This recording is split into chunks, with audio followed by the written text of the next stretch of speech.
odayaasha qiimaha iyo qadarinta mudan meel kasta ood caalamka naga daawanaysaan daawadayaal waxaan aada ugu mahad celinaynaa shirkadda hormuud oo barnaamijkan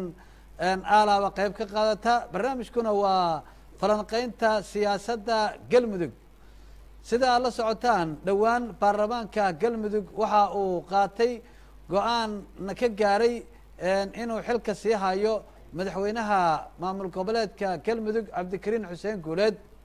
waxaa kulan ku yeeshay magaalada cadaado 54 xildhibaan oo ka tirsan xildhibaanada galmudug waxaana 54taasi ay u codeeyeen inay xilkii ka qaadeen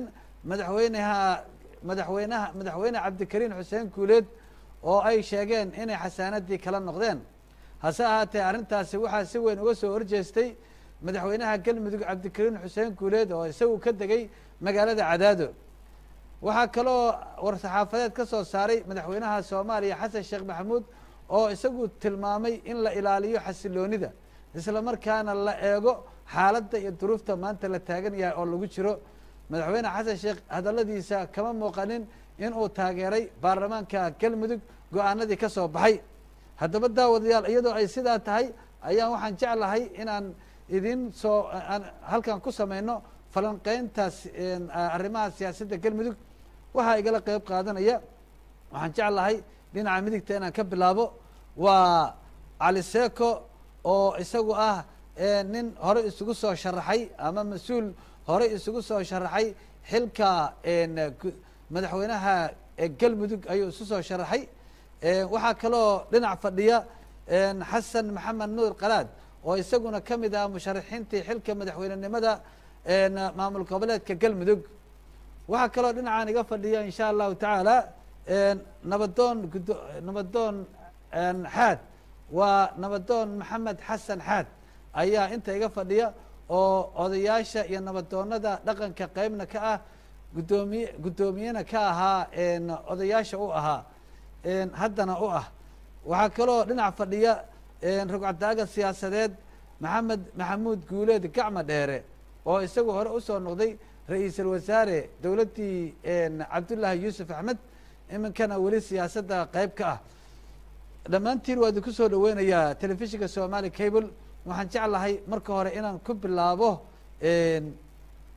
nabadoon xaad ayaan ku bilaabayaa sideed u aragtaa go-aankii ka soo baxay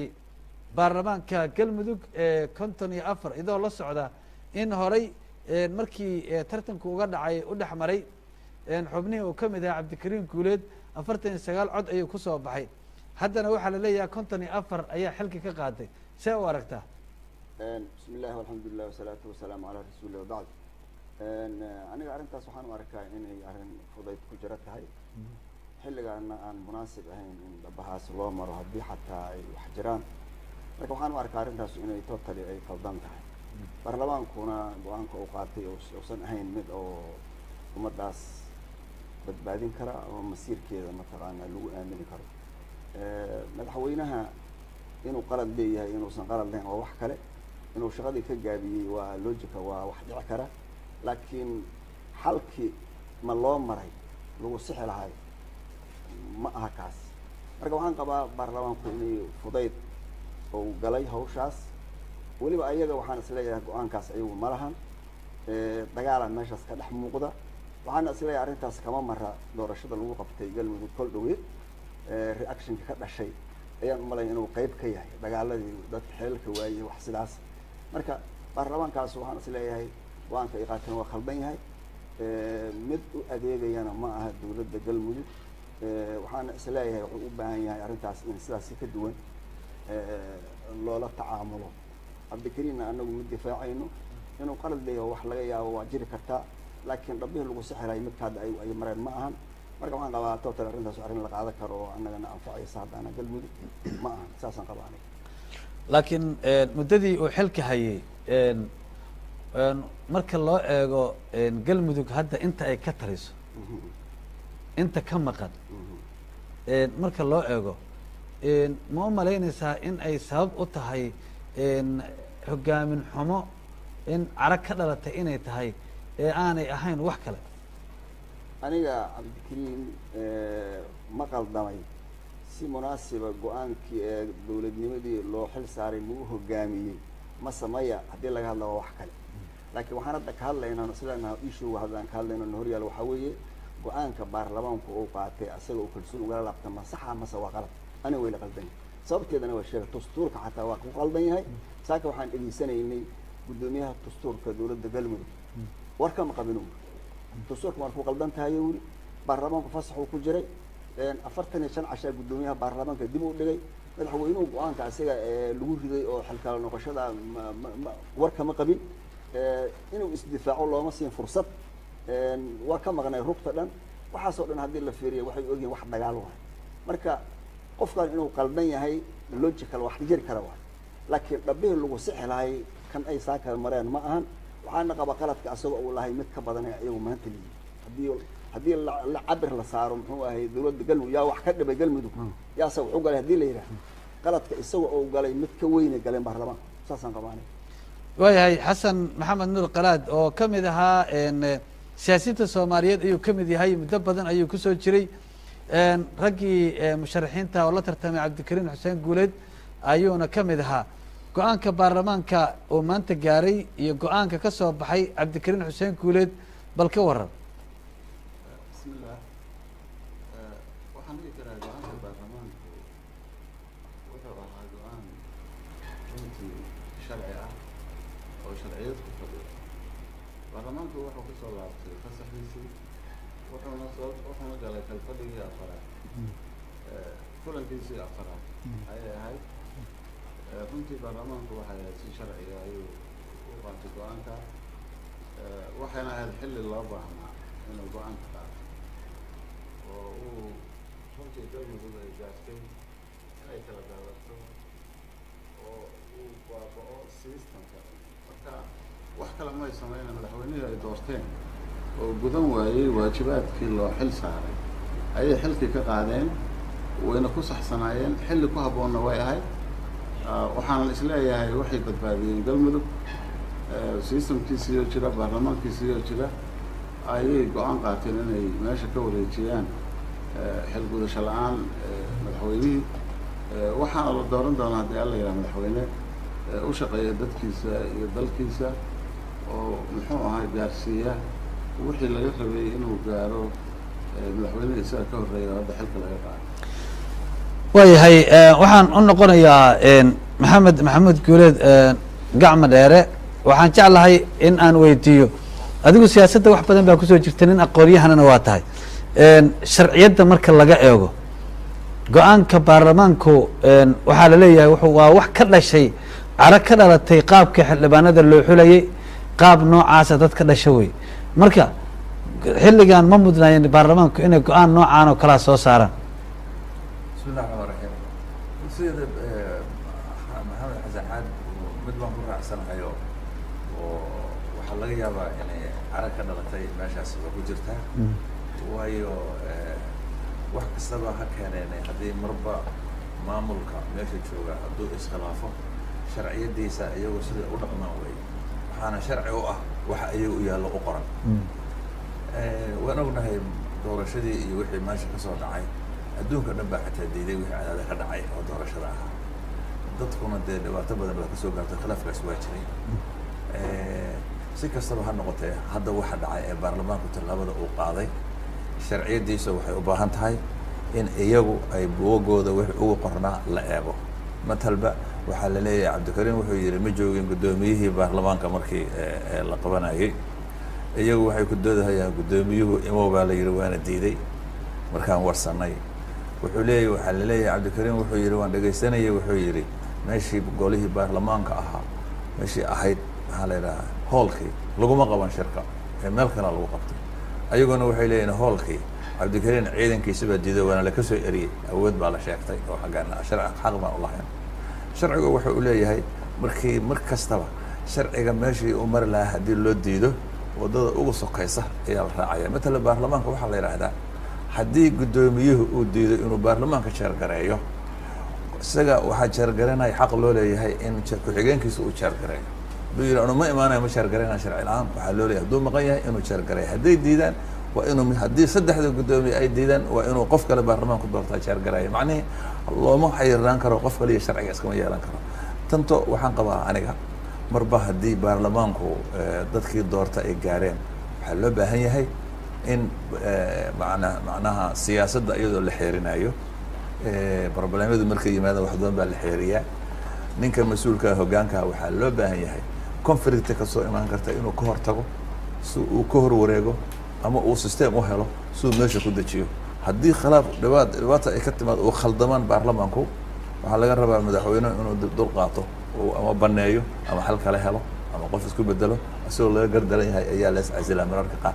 anoo marka sharciyada uma kala saari karno shacabada ma kala saari karno laakiin meesha waa jirtaa tabasho badan waa jirtay sidii meeshaas maamulkaasi waa ka dhex jirtay dalkiisa waa ka dhex jirtay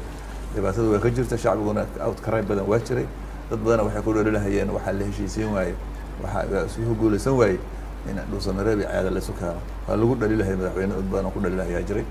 waxaa lagu dhalilahay maqnaashihiisa waxaa lagu dhalilahay jiradiisa waxaa lagu dhalilahay waxyaalo badan waa iska jiraan intaas waxaa uga shadaraa doorashada hadda ka dhacay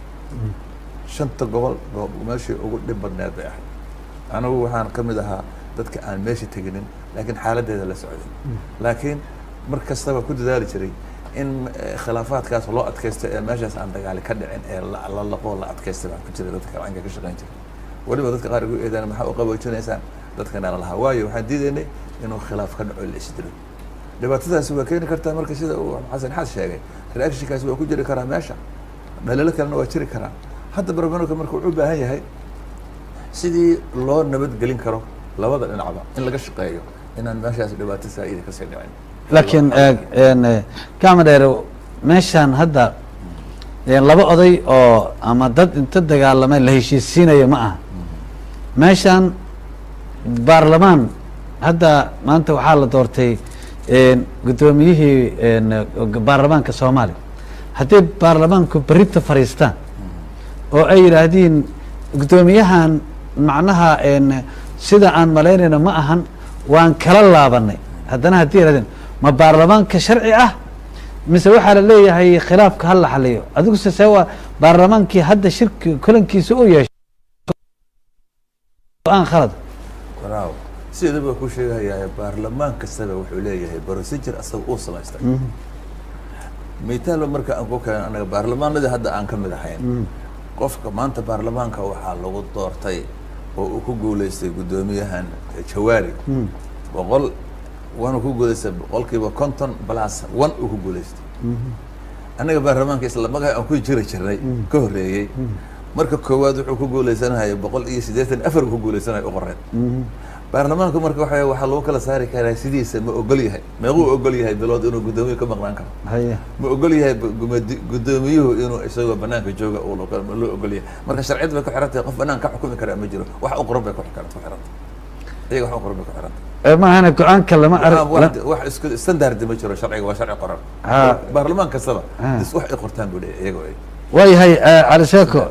go-aankii baarlamaanka iyo madaxweynaha bal hadda ka waran بسم الله الرحمن الرحيم ورتا انت انا go-aanka ka hadlin waxaan rabaa inaan in yar soo taxliiliyo dadka midowga galbeed degan ee 12 qabiil weeye muddo dheer ay cadaad fadhiyeen maamulkaas sidii lagu soo dhisay waan dhex fadhinay afar qodob baa saldhig u ahayd afartaa qodob waxay ahaayeen dadkaas midowga galbeed degani wax ay wada leeyihiin oo maamula inay helaan dib u heshiisiin buuxda in loo sameeyo oo dadkaas inta hadda ka dhex jirta la dhameeyo kaabayaashii dhaqaalaha in loo bilaabo oo 4 sano haddii ilaahay yidhaah wixii laga sii qaban karo laga qabto oo la fuliyo sida dekedaha airboorada iyo wixii la mida dhulka shabaab haysto waxyaabihii lagu kaambeyn gariyey waxay ahayd 6 bilood iyo 1 sano in aan shabaab sii joogin maxaa yeelay dad baa xaqoodii maqan yahay galmudug wax ku leh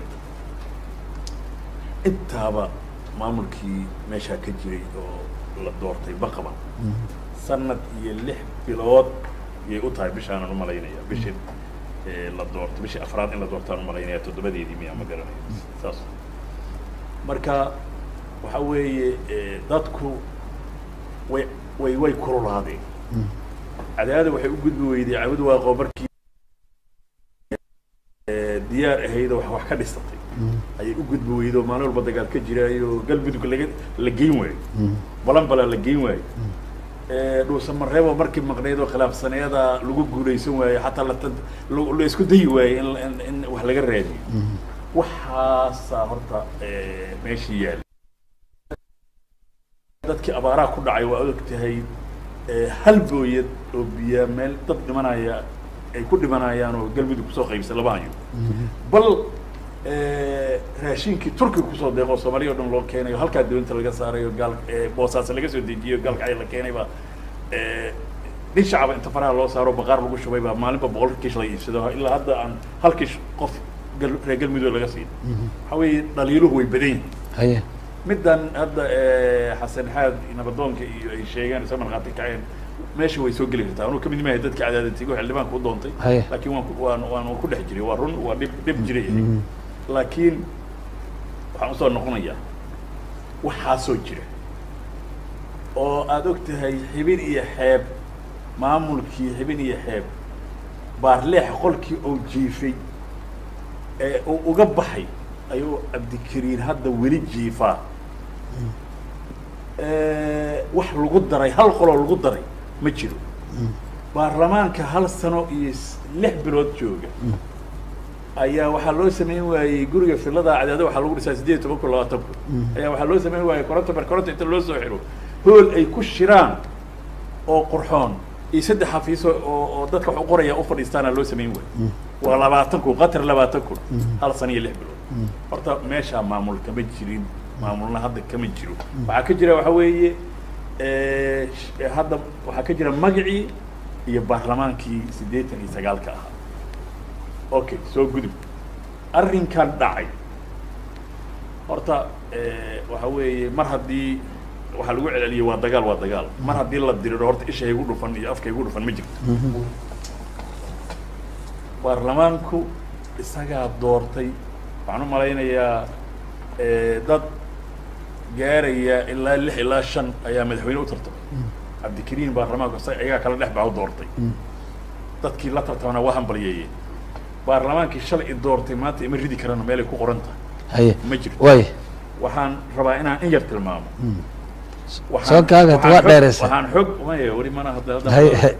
waxaan xog ka haynaa guddoomiyaha baarlamaanka waa loo yeeray wuu tegi diiday sharci maahan baarlamaankana sharci uma ahan dastuurkana kuma taalo baarlamaan ka yimid fasax oo kalfadhigiisi furanaya aan banaanka anoo jooga inta warqad soo saara waxaan odhanayaa 45 biryaan ku daray oo inay micno leedahay weliba la dareensan yahay sharci maaha inay waxay ahayd oo tago guddoomiyuhu baarlamaankii u furo ayaga oo ifta ka qaada sharciga oo aan baarlamaanka kusoo arki jirno ku jirna waa saas ahayd oo yiri fasax markaas kadib haddana geliyo ay ahayd waayes aan googoosanna hadde googoosanayna haye hadda inta igu jooji hadda baarlamaanku wuxuu gaaray xilkiiba uu ka qaaday madaxweynaha shuruucayna cuskadeen shuruucday cuskadeen madaxweynuhu xaq u leeyahay inuu u hoggaansamo waayahay waad mahadsan tahay waxaan rabaa haddii xasan qalaad baan siinayaa haddii maamul goboleed baarlamaankiisu go-aan uu gaaray oo aan la dhehaynin kanu baarlamaanka ma tirsaneed qof caadi oo soo galo weeye aan la dhehaynin go-aankuu soo saaray haddii la yidhaahdo ha lagu dhameeyo gar iyo khilaafka hala xaliyo maxay noqon doonaan xasan qalaad baarlamaanada kale go-aanada ay gaaraan horta baarlamaan waxa uu gaaraahi waa sharci qodob sharciga marka laga hadlayo maamul iyo nidaam baarlamaanku waxa uu gaaraa waa sharci lagamana galo lagama nabadoonayn karo qodob sharci ah waa qodob u baahan in la fuliyo laakiin meesha ma imaan karto hala wada hadle iyo sidee la yeelaa iyo wixii ma laga muddo 6 bilood ayaa dastuur galmudug ku qoran ilaa 6 bilood la gaaro go-aankana waa waxba lagama bedeli karo sidiisuu u soconaya madaxweynaha xilkii uu waayo waa laga qaaday waa inuu baneeyaa weliba waxaan codsanaynaa inuu isagu inta isgarto oo ogaado baarlamaankii doortay inuu xilka kala wareegay xilkii ka qaaday inuu baneeyo aanusan meesha dhibaato iyo caqabad kale iyo wax kale ka abuurin waayo waa qodob sharci ah waxba iban baarlamaanku kama noqon karo 6 bilood gudahood qodob sharci oo ay gaareen kama noqon karaan waa sidiisii uu sharci u yahay la wada hadalna lagama geli karo waxa kale oo wada hadal laga geli karaa waxa weeye in madaxweynuhu xilka wareejiyo oo meeshana soo baneeyo ay madaxweyne cusubna doortaan way aad xasan su-aashii aan weydiiyey maxamed xasan xaad su-aashii aan weydiiyey ayaan ku su-aalaya baarlamaankii go-aan waa soo saaray madaxweynihiina wuxuu yidhi waxba kama jiraan haddii la yidhaha hala gar noqo oo baarlamaankii la yidhaahdo wixii aad keenteen ka laabta weli ma dhacdo horta baarlamaan inta sharci gaaray la yidhi ka laabo go-aankii aad gaartay oo la yidhi madaxweynuhuna meeshiisa ha joogo baarlamaankuna wixiisii dib ha uga laabto ma dhacdo iyo hal arrin aan horta aragnayo baarlamaanku waxay dhaheen waxaan gaarinay go-aan aan xaq u leenahay oo sharci ah madaxweynuhuna wuxuu yiri sharci maana waa sharci daro kursigiisana ugu fadhiya guddoomiyihii guddiga dastuurkana wuxuu waa sharci daro taa hadda ma taagin horta waxaa la xaqiijinaa baarlamaanku waxa uu gaaray hadday sharci sax yihiin iyadoo la fiirinayo waxay ku dhisnaayeenoo sax ah warkooda waa sax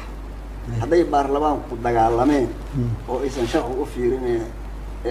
wixii aan ku dhisnayn waxaan anagu dareemayna hadda ay meesha ku jiraan la diray cabdikariin waxaan hadda tixayni uu sameeyey rida ay dagaal inta galeen ay rideen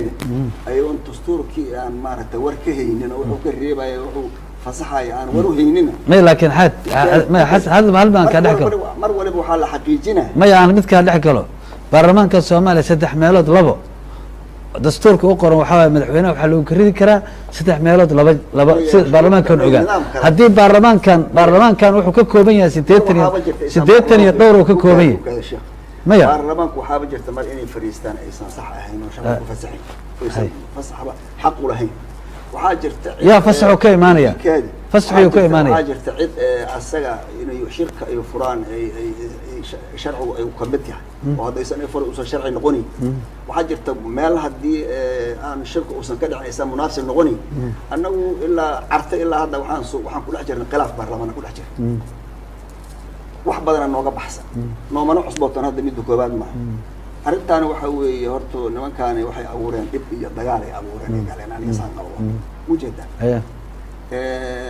haddii waxa la isku qabsadana ma ogtahay dagaalkaas wuxuu saameyn xoogan ku yeelanayaa deegaanka iyo dowladnimada iyo systemka aan dhisnay midda kale waxaan rabaa warka cali saaka haddaata inaan wax ku sii daro adoo raalli noqona jirta waa la nacdiya 11 qabiil annaga waxaan soo tagnay cadaado waxaan isweydiinay intaan wax ka bilaabayna waxaa la yidhi 40 ha la isku darsado 2 oday 42daas oday anaga doorteen oo jarmanka ah waxaan soo gaarsiinay si sharci oo qurux badan oo adduunku xataa uu nagu hambaliyay madaxweyne loo doorto baarlamaan la doorto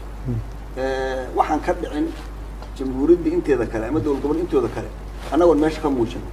in wax la dhisaayo marka way adag tahay waxayna u baahan tahay waqti dheer iyo laakiin in wax la dumiyaa hadda ninaan xildhibaanada waxaan maqalnay inay 3 days ayay ay ka shaqeeyeen bis inay madaxweynaha ridaan 3 maalmood 3 bilood laakiin fasaxayeen aniga fasaxaase wax kama hadlayn annagu ma ogtahay leesar qabar oo kala mucaayin waxaan ognahay aan ka hadlaynaa maaha waxaan maqalna keliya ku shaqaynay waaya iisoo gaabi waxaan rabaa arrintaasi haddii ay cabdikariin hadduu aqbalo waa guud aan weer waa sida loo baahnay hadduu aqbali waaye weliba qodobo loojika oo keeno aniga waxaan qabaa waa laga nabad doonaynaa ama asigaa loo tacsiya asaa leeyahay tanaasul hadda annagaa kaa codsanay ama ayagaa leeyahay beenaad sheegteen baarlamaanna maahidina ka kacan ilaa awal ba annaga waayahay aad baad umahadsan tahay maxamed gacmo dheer waxaan rabaa gacmo dheer siyaasadda adigu aad baad ugu xeel dheertaa weli intaad siyaasadda ku jirtay baarlamaanka waxaa la yidhahdaa haddii baarlamaankan uu 3 meelood 2 gaaro ama hal meel codhal dheeriya gaaro sidaas baa la yidhaahdaa laakiin weli ma dhacday baarlamaan inta shiray isu yimid go-aan gaaray la yidhi ha laga nabad dooneeyo ma dhacda weli intaas ma maqal de oo sharci mar haddii go-aan la gaaro haye nabadoon ma jirte sharci baa lagu burin karaa mar haddaan sharci lagu burin karin nabadoonnimadu ma sharciga ma burin karto haye sharciga ma burin karto laakiin waxaa jira waxa ku dhahaya mar kastaba siyaasaddu sharciga way intervene waa dhexgeli kartaa oo waxaa la yidhaahdo farooda dalaleejiya farood yaroo goldaloolada sharciga waa la jiraa laakiin baarlamaanka oo kale mar hadduu qaraar gaaro ka mid maaha waxa la goldaloolo loo raadiya ma sharci baa loo raadin karaa waxaa lagu burin karaa sharcigaas qodo ma fulay sax ma yahay sida u qoran ma sameeyo hadda marka hadday u qoran tahay hadday u qoran in maxaa la yidhahda numberkii uu ku dhici lahaa u qoran tahay iyo sidii loo doortay iyo sidii doorashada u dhacday hadduu yahay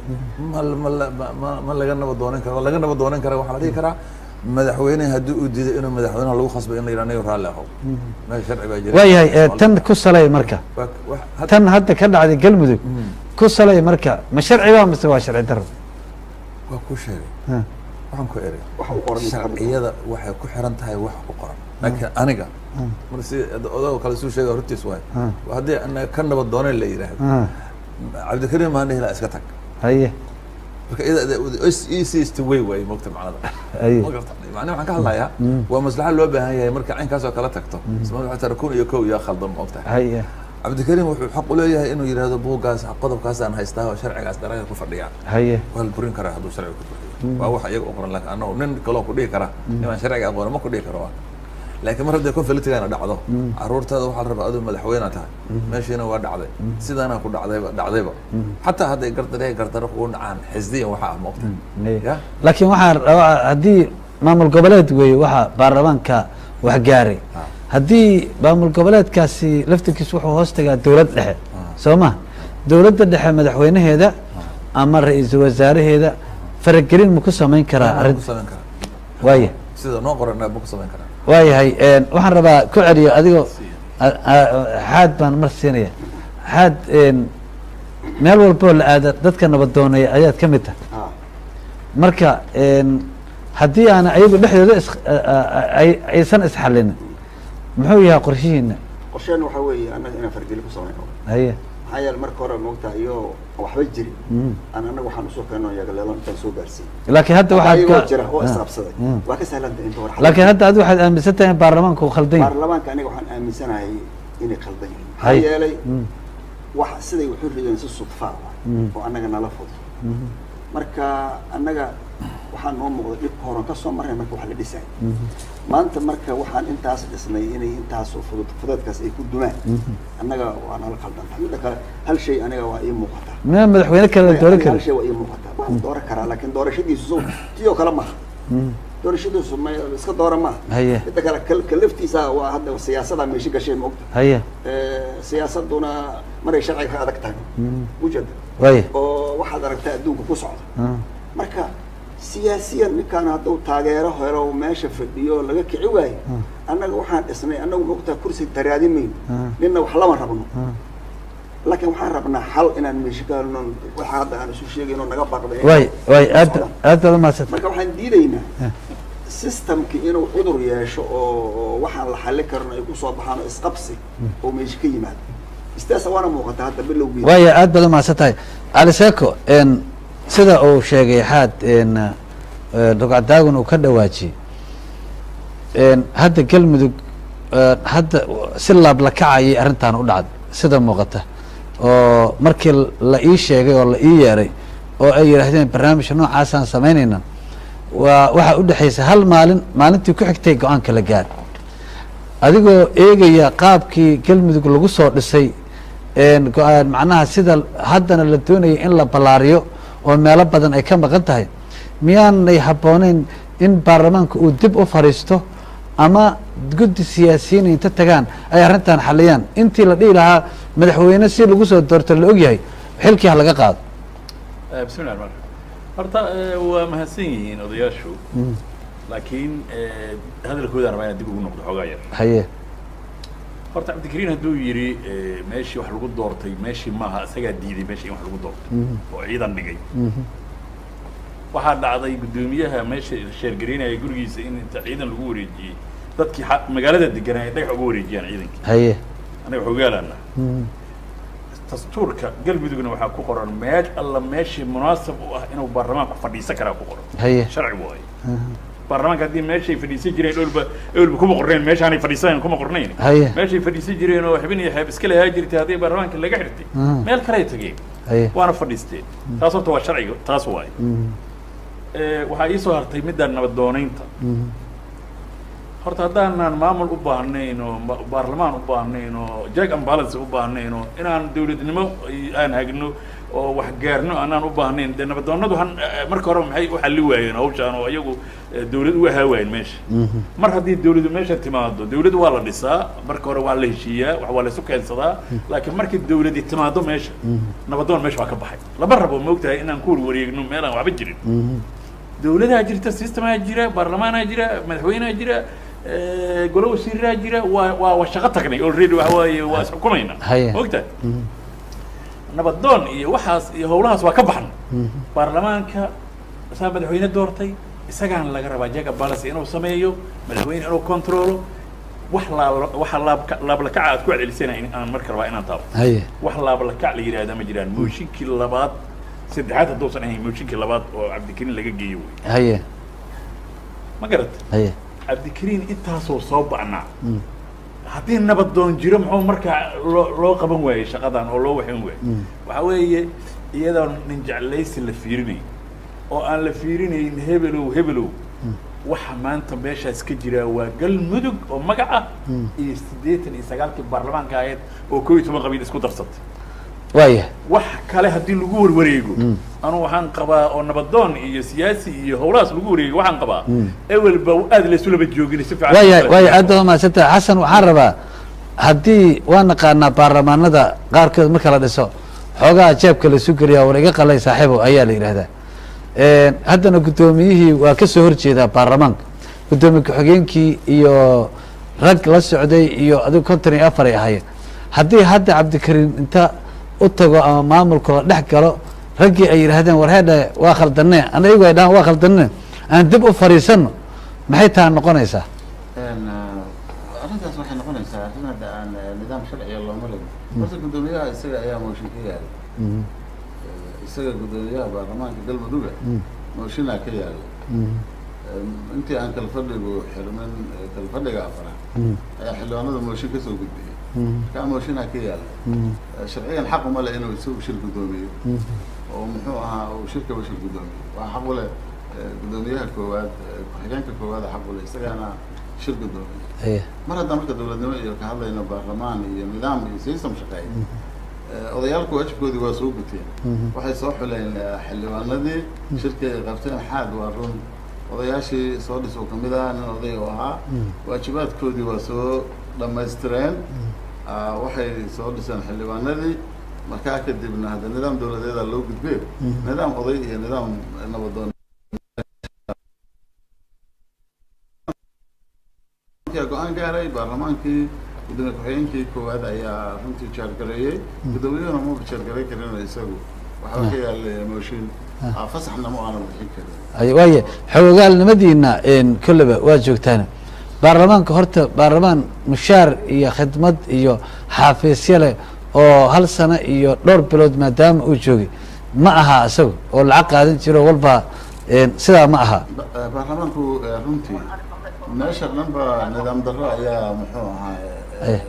runtii wax shaqeeyaa meesha ma jirin hadda golaha wasiiradu kama joogaan boqolkiiba 5 iban way is wada casileen lama bedelin muu bedelin waxay soo casileen waxay la shaqeyn waayeen ninkan meesha hadda laga qaaday baarlamaanku ma lahayn dhaqaalo ma lahayn meel u fadhiisto ma lahayn mushaar ma lahayn xanaano ma lahayn xushmad baarlamaan marka haddii waxay noqonaysaa in haddaan sidan aana yeeli lahayn in systemka dhani dumo ayay noqon lahayd marka midaana xal noqonaysaa oo inay isagii meesha ka qaadaan qof kale doorasho la qabto qof kalena u yimaado marka ayay noqonaysaa in systemkii dib loo dhiso oo nidaamkii la dhiso waa runtii cali saako qodobadii lagu doortay madaxweynaha waxay ahayd uu ku kaambeyn garay waxay ahayd dhulka shabaab inuu xoreynayo inuu nidaam maamul dhisayo dib u heshiisiinta inuu wax ka qabanayo maantana waxba kama jira nin caasimadii la tegayo ta la iskuma dayin in wadahadal ahlusuna la furo caasimadii lagu dayo waxaan isleeyahay wixii meesha laga rabay waxay ahayd oo loo dhis oo dawladda dhexan ay aad ugu saboodgaraynaysa waxay ahayd in sidii hadda dhacday number xildhibaan ah oo iyadana la musuqmaasuqay inuu meesha ka soo baxay maahane in galmudug dhisantay nidaam yeelatay maamulada kale lamid noqoto markii hore meesha kumay jirin waayahay isla intii aana dhacday baarlamaankuna hadda uu gartay markuu gartana waajibaadkiisa waayahay waa tahay maxaad ku difaaci kartaa cabdikariin madaxweynaha oo halkii sano iyo dhowrkii bilood ee uu galmudug maamulayay waxaad ku difaaci karta ood maanta dhihi karto maadaama nabadoonkii soo dhisa aada ahayd oo galmudug laga qabtay ma sheegi kartaa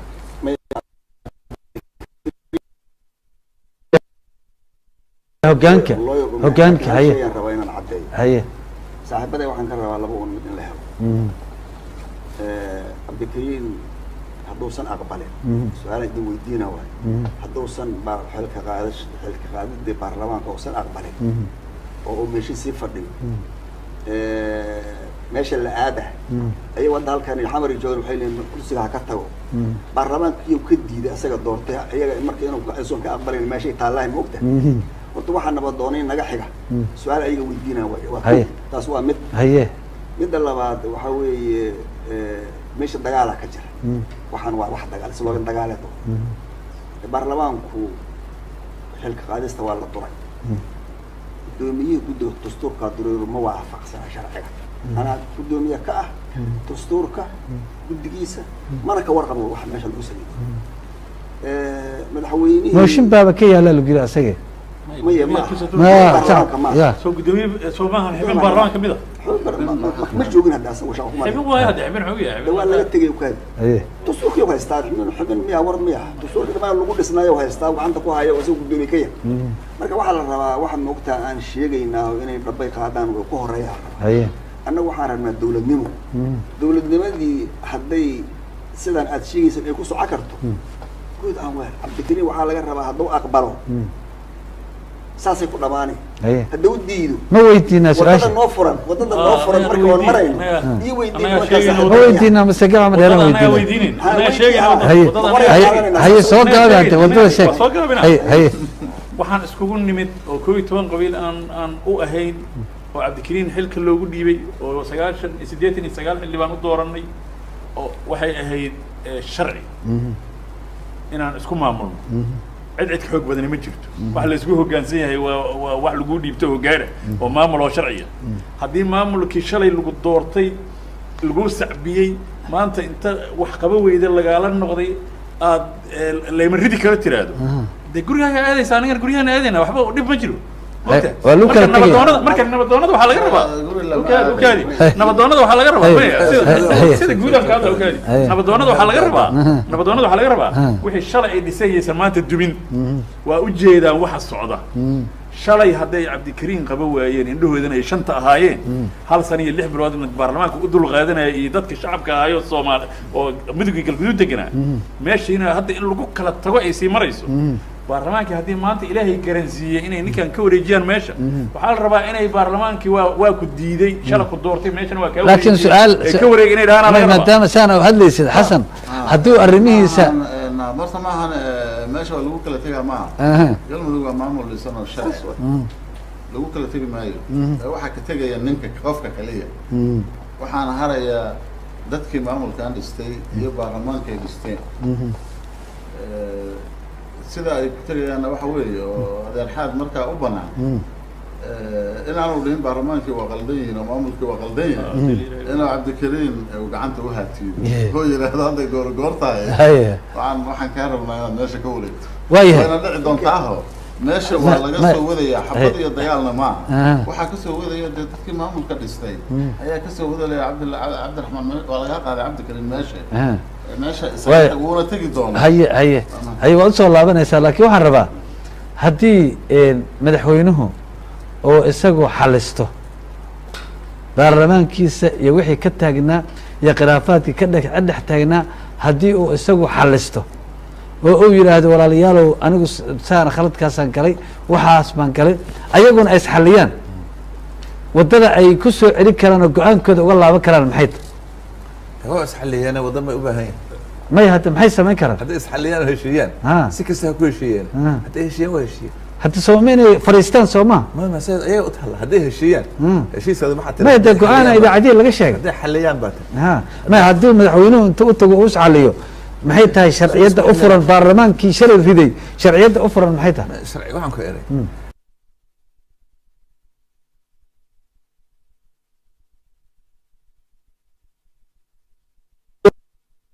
ma raacsanta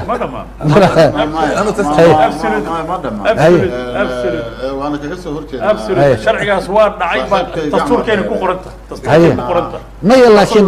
hadda haddii hadda xubnaha uu guddoomiye ku-xigeenka koowaad hogaaminayo haddii ay iyaguna inta fadhiistaan ay dhahaan khaladkii dhacay waan xalinayna soo ma awoodaan ma awoodaan qodob sharciya hadday mooshin inta qaadeen ay xilkii ka qaadeen waxaan ku iri inaad ogaataa qodobka sharciga u dhigan galmudug 6 bilood mooshin lama bedeli karo waxna lagama bedeli karo marka waxa weeye waa hadda ma jirto halla taas waa isku khilaafsanahay aan sheegay dhageysi baarlamaanka ninkii xukunka haystay xamaraan joognaa hadda soo ma maxkamadda guddoomiye maxkamadada jooga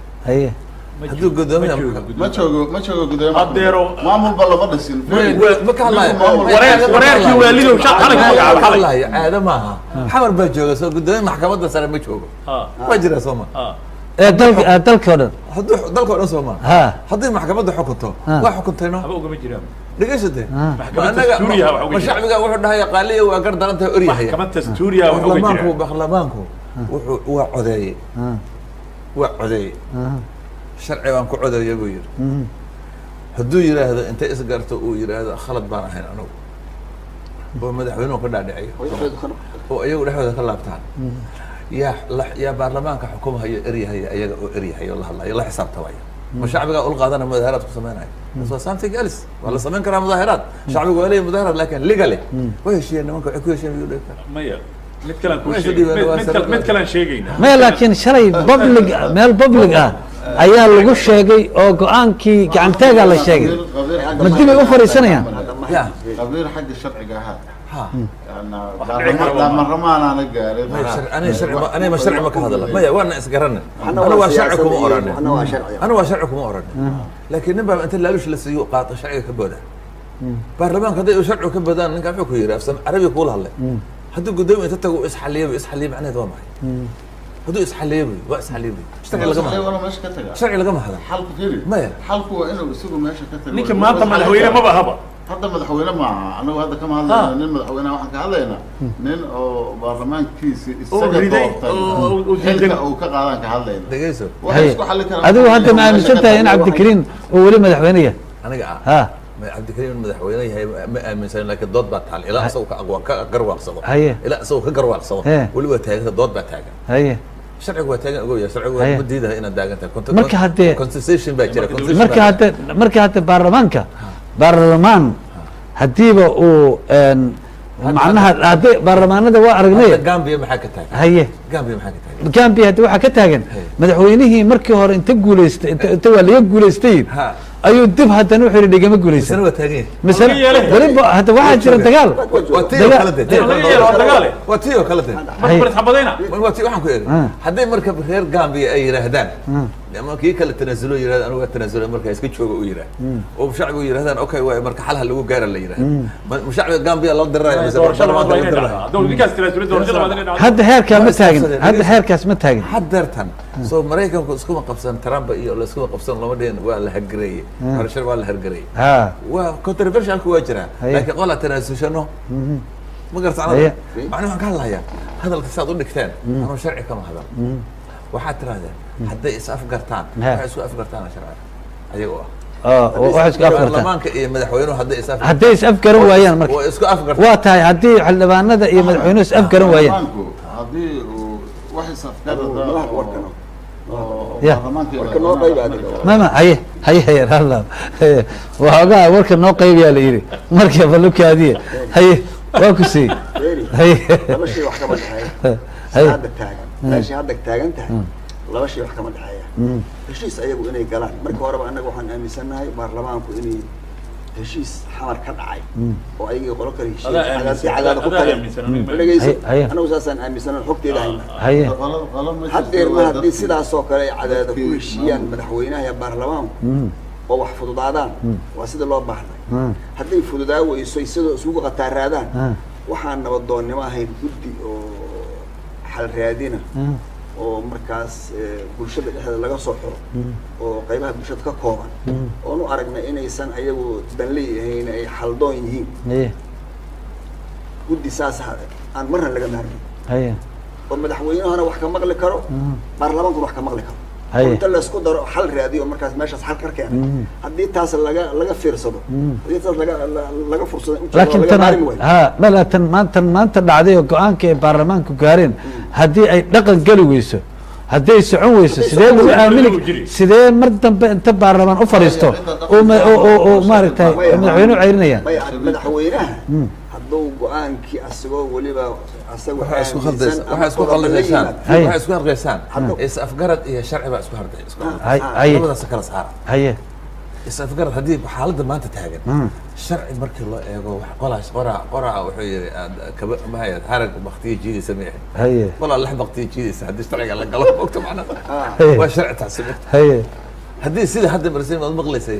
wax cadaada ka dhacay badidooda iyo gobolada kala soo doorashadii guddigii doorashada diiday oo yiri 60 iyo intaas waa faalsa waxba kama jiraan waa guddigii doorashada misan ayaga laftooda ka laabtay afsaan ma gartaan waa gartay laftooda ka laabtay macnaheedu waxaan ka hadlayaa war hadda baarlamaanka iyagu sharci haddii ku fadhiyaan inay ka laabtaan maaha hadday ka laabtaanna dee wax u laaban karaan waa wax musuqmaasuq lagu sameeyo ay sameeyaan iyaga u taala waayahay haye cali aniga waxaan qabaa baarlamaanku horta ka laaban maayo haye ka laaban maayo hadhiin ka laaban maayo hadday ka laabtaan baarlamaanba ma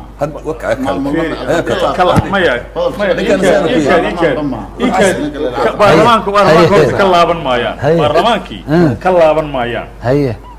oo inay ka laabtaan habeenkii xalad tegi ama soo noqona adiga og waa taasay la mid tahay haddii ay ka laabtaan ninka la yiraahdo cabdikariin maanta waa tegey wuxuu cilaamay inuu baarlamaanka la kulmo haye baarlamaankiina lama kulmin waa diideen haye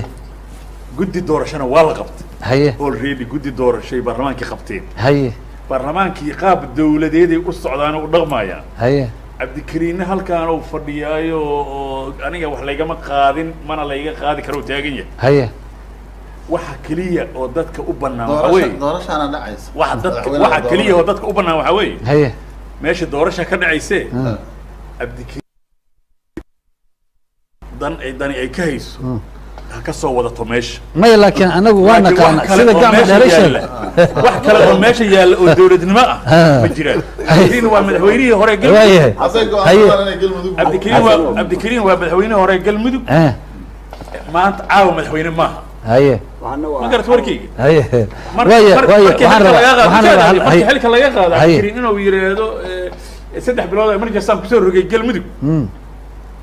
haddana inta warqad kale soo saaray yiraahdo waxaan magacaabay gudoomiyihii gobolka galguduud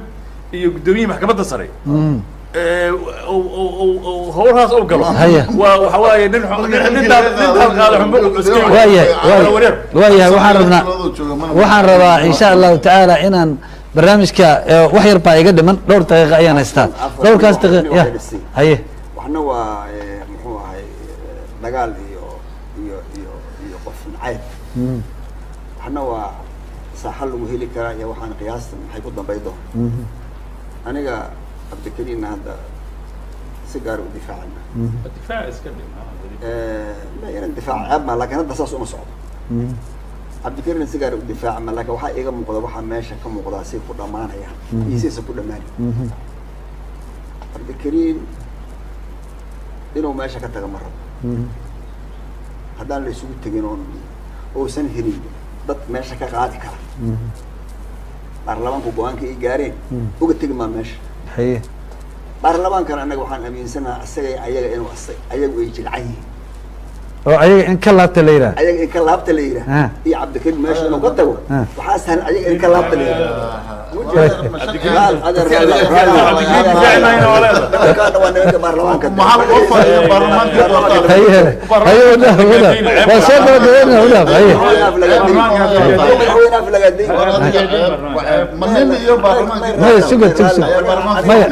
maya isaga ha hadle ukaadi adinka warkayga sugta kiina waa sugtay baarlamaanka annaga waa ka dhex waramaynaa oo ogna waxay ku sugan yihiin ogna waxay meesha uga tageen haye baarlamaanku inay ka naqdaan go-aankoodii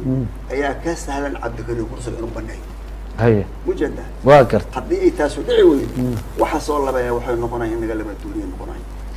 waayahay waa soo gabagabayna halal su-aal ayaan siin doonaa insha allahu tacaala insha allahu tacaala waxaan rabaa si bisaraaxa inaan uga hadalno barnaamijkana qof gaara iyo baarlamaan gaara iyo dadna uguma anaan talagelin waxaan rabaa adigu sharciga dhinaceeda adoo ka eegaya ya halkana eegaya in 54 qof baarlamaana waxa ay gaareen in la qaato oo ayaga la qaato xataa sharci iyo xal wax walba isku dar in 54tan laygu la qaato oo madaxweynaha la yidhaha madaxweynuhu khayr allah ku siiya intaana gaartay iska tag la yidhahdo iyo in ayagii la raadiyo la yidhaahdo war adigu ka laabta keebaa sahlan sharciga iyo nabadoonnimo labada dhinacba uga hadal labadaas marka isaga dhigo sharcigaa la rabaa in la xoojiyo haddii sharcigu lumo waxaa lumahaya haye waxa la yidhaahdo systemka dhan baa lumahaya haye waxaa lugumahaya waa lagu dayanaya midka dambe waxaa laleeyahay baarlamaan ka dambeeya baa sharcigiisa isla soconaya haye waxay noqonaysaa fawda iska socota marka waxaa loo baahan yahay mar kastaba haddii maamul iyo dowlad sameynaya sharci loo hoggaansano haye waa jirtaa hadda federaalka laftiisii ma ku shaqeeyaan maaragtay sharciga waa iska waa ognaa waxa ka socda haye haye dalka waan joognaa mo haye waxay fiicnaan lahayd baashu in sharciga loo hoggaansamo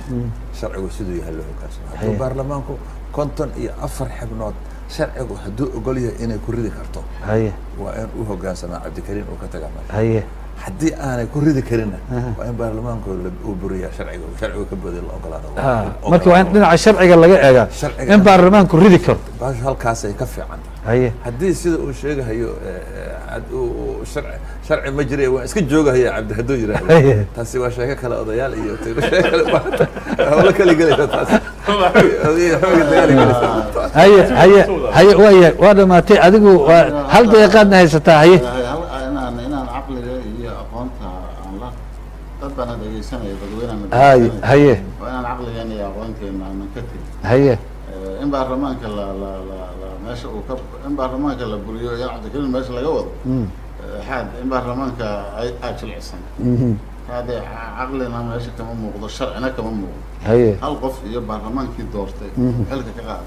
ka markaas baarlamaankaas axsan waxayna noqon doontaa in sharciga baarlamaanku gaaray qaraarka in la fuliyo noqon doontaa hay way aad oo ma satahay adigu maxaad soo gabagabeyn leed ana waxaan qabaa baarlamaanka horta 46 ku ridi karaa cabdikariim kastara inta ah waa dareemi kartaa sharci in lagu riday waa anu taasaan qabaa oo waa sharci baarlamaanka iyo cabdikariimna baarlamaan dawladnimada hadii laga hadlayo baarlamaanka culus baarlamaankana loo hoggaansamaya haye cabdikariim hadduu yiraahdo meesha waa iska joogayaana loo deyn maayo waa laga jiidaya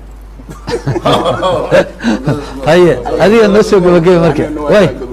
haye aniga waxaan qabaa iyadoo sharciga laga fiirinayo sharciga laftiisa moogtahay wuxuu yahay kii kuman dafaale qofal meesha rabo ka fiirsada haye haddii arrintaasi ay sharci ku taagan yihiin oo dhammaystiran yahay baarlamaanku siday wuxuu rideen ayagaa la raaca hadii meel uusan ka duray haye hadduu meel ka duran yahay